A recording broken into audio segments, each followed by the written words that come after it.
Hello students, welcome to my channel. आज की इस क्लास के अंदर हम शुरू कर रहे हैं किंगडम प्लांटी। और उसका भी हम मेनली क्या पढ़ेंगे, हम पढ़ेंगे एल्गी। ठीक है ना। चलो ये प्लांटी क्या है? यूकेरियोट ऑर्गेनिज्म है जिसके अंदर क्लोरोप्लास्ट होते हैं।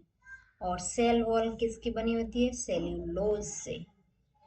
और कुछ मेंबर है इसके, वो पार्शियली हेट्रोट्रोपिक भी होते हैं, जैसे इंसेक्टिवोरस प्लांट और पैरासाइटिक प्लांट। तो ये पैरासाइटिक प्लांट किसी और प्लांट से न्यूट्रिशन कंज्यूम करता है। एंड जो इंसेक्टिवोरस प्लांट है, जो है ब्लेडर वॉर्थ, जो ये रहा, और ये है वेनस फ्लाई ट्रेप। तो ये क्या है? ये फोटोसिंथेसिस तो खुद से करते हैं, बट फिर भी कुछ कुछ न्यूट्रिशन है इनके अंदर, इनको नहीं मिल पाता है, वो एनिमल से लेते हैं। यानी कि अपने अंदर फ्लाइज को ट्रैप करेंगे और फिर उसको डाइजेस्ट करेंगे, और उससे जो उसका न्यूट्रिशन है वो यूज करेंगे अपने आप को ग्रो करने में। और इसके अंदर क्या क्या क्लास, क्या क्या ग्रुप आते हैं, वो आता है alga, bryophyte, pteridophyte, gymnosperm and angiosperm. सब एक एक करके डिस्कस करेंगे। तो पहले हम पढ़ेंगे एल्गी के बारे में। जो लाइफ साइकिल है प्लांट्स की, वो दो तरह की होती है, दो फेज में होती है। एक डिप्लोटिक फेज होगा तो उसको सेप्रोफाइट बोलेंगे, वो सेप्रोफाइटिक बॉडी है ना। ये जैसे है, ये सेप्रोफाइटिक बॉडी है। और जो हैप्लोइड गेमेट है, जो गेमेट बनेंगे फ्लावर के अंदर या अलग अलग, जैसे एंजियोस्पर्म में फ्लावर होते हैं, बाकी में नहीं होते हैं, तो उनके अलग प्रोसेस या अलग ऑर्गन होंगे, तो उसको बोलेंगे गेमेटोफाइटिक स्टेज या phase. Okay. That alternate with each other, और ये अल्टरनेट होती है। पहले सेप्रोफाइटिक बॉडी बनेगी, तो फिर गेमेटोफाइटिक बॉडी बनेगी, गेमेटोफाइटिक के बाद वापस से सेप्रोफाइटिक बनेगी, ऐसे चलेगा। तो उसको बोलेंगे अल्टरनेशन ऑफ जनरेशन। तो वो देखेंगे किस कौन से ऑर्गेनिज्म में ऐसा होता है, कौन से में नहीं होता है, सब पढ़ेंगे, है ना। अब आता है एल्गी।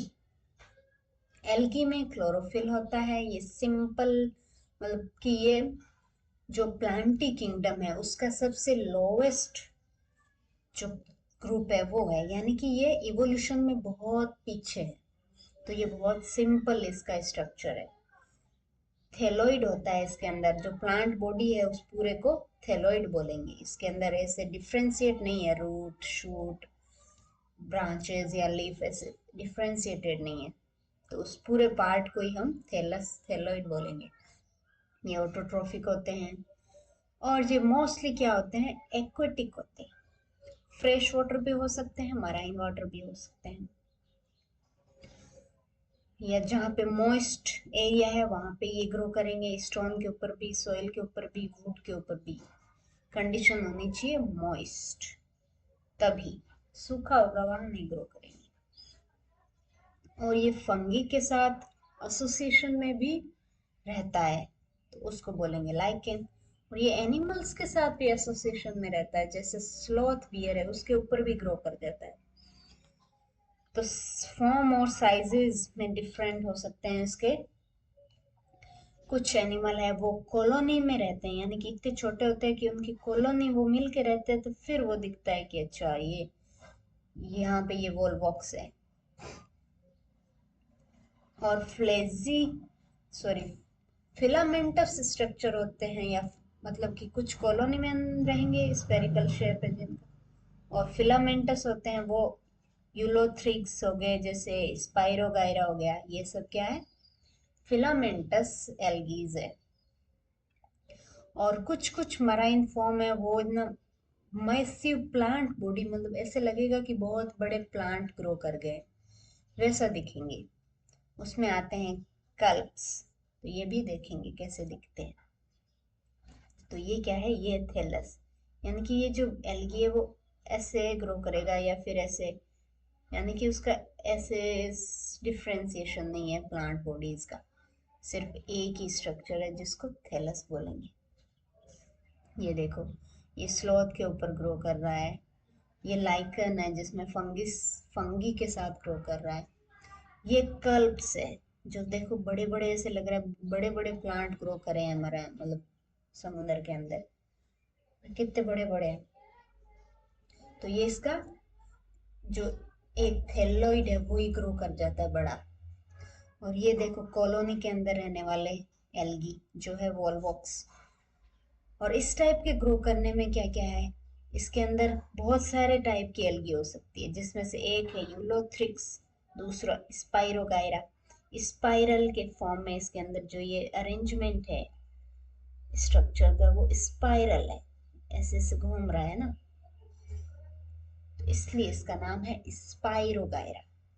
ये है यूलोथ्रिक्स, ये नॉर्मल सेल है, ये एक, ये इस टाइप से अरेंज है। नेक्स्ट है कि इसके अंदर रिप्रोडक्शन कैसे कैसे होता है। वेजिटेटिव मेथड से हो सकता है, एसेक्सुअल मेथड से हो सकता है, सेक्सुअल मेथड से हो सकता है। तो वेजिटेटिव मेथड है, उसमें आता है फ्रेगमेंटेशन, यानी कि एक पार्ट टूट गया तो उससे वापस से एल्गी पूरा ग्रो कर जाएगी, है ना। तो एक फ्रेगमेंट है वो थैलस बना लेता पूरा। फिर है एसेक्सुअल रिप्रोडक्शन में क्या आता है, जू स्पोर्स बनते हैं, जो एक स्ट्रक्चर है उसके अंदर स्पोर बनेंगे और उसके ऊपर फ्लैजिला लगे हुए होंगे, तो उसको बोलेंगे जू स्पोर्स। सेक्सुअल मेथड क्या होता है, उसमें होता है कि फ्यूजन होता है दो गेमेट्स का, ठीक है। तो वो दो गेमेट्स सिमिलर होंगे साइज में और दोनों के ऊपर यदि फ्लैजिलेट है या फ्लैजिला प्रेजेंट है, ये एक और ये दूसरा, स्ट्रक्चर साइज सब सेम,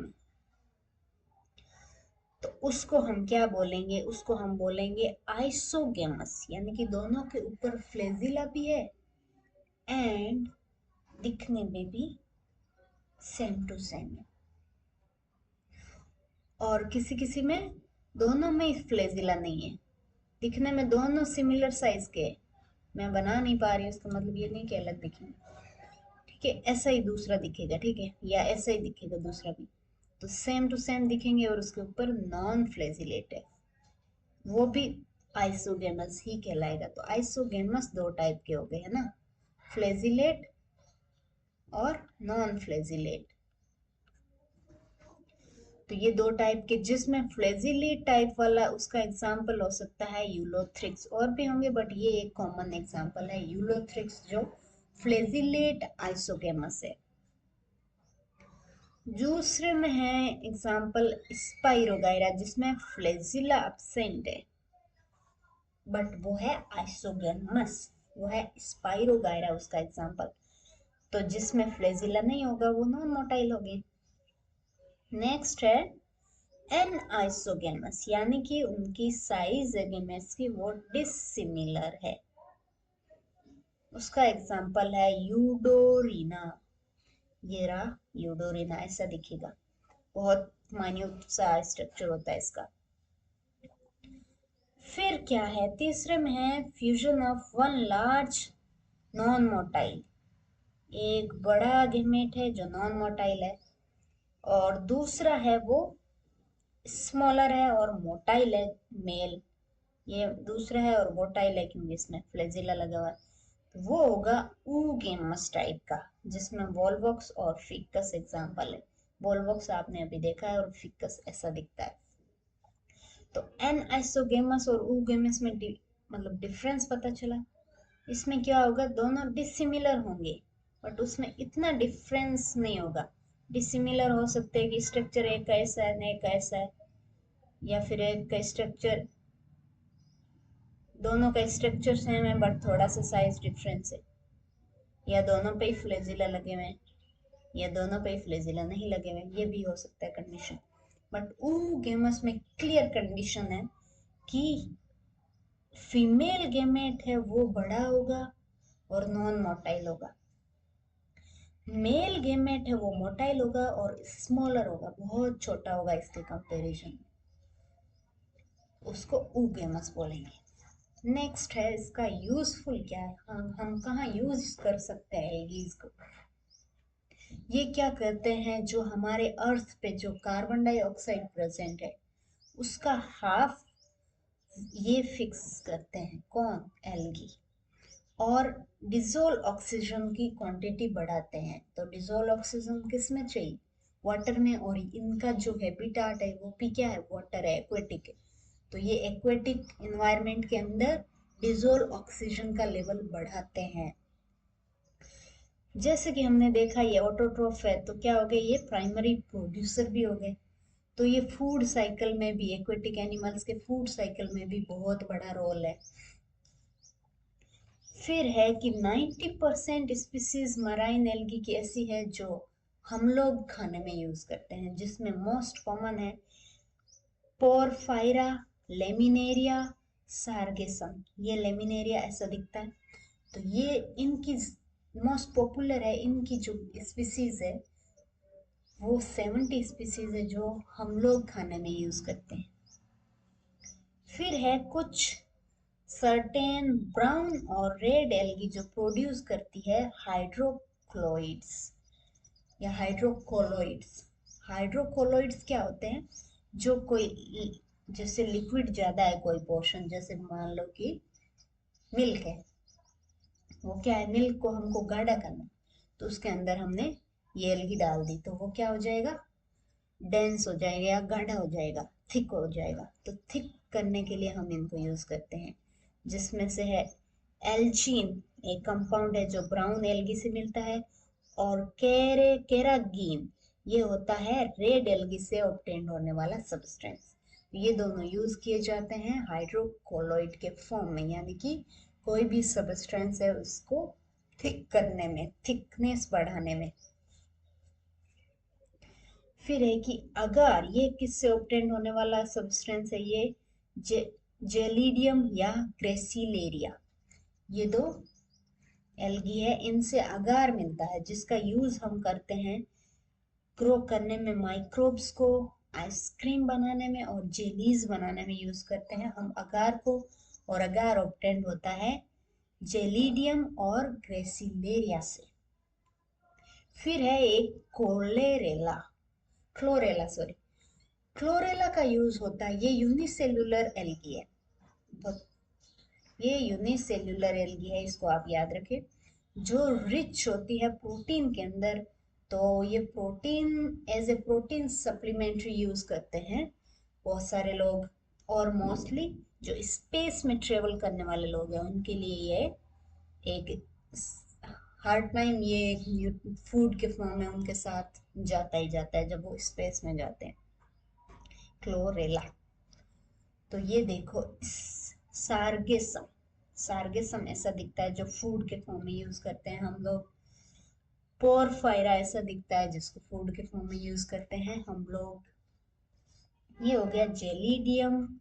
और ये है ग्रासिलेरिया।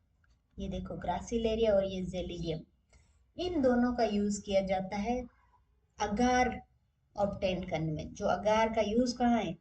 हम माइक्रोब्स ग्रो करेंगे उसमें। ये जो प्लेट है इसके अंदर अगार रख दिया और इसके ऊपर कोई माइक्रोब है वो ग्रो करवाएंगे हम। छोटा सा यहाँ रख देंगे तो वो बहुत सारा अमाउंट में ग्रो कर जाएगा। फिर जेलीज बनाने के अंदर, आइसक्रीम बनाने के अंदर, आइसक्रीम में जो भी हम कंपाउंड यूज करते हैं उसको थिकनेस उसकी बढ़ाने के लिए यूज करते हैं।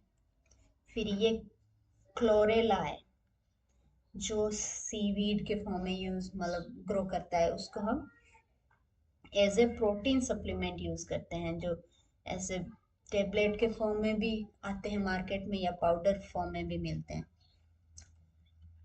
तो ये था आज की क्लास। नेक्स्ट क्लास में हम पढ़ेंगे इसके डिटेल क्लासेस कौन कौन सी है और क्लासेस के कैरेक्टरिस्टिक्स क्या है, क्या क्या एग्जांपल्स है, वो सब पढ़ेंगे नेक्स्ट क्लास के अंदर। Okay, bye bye, take care.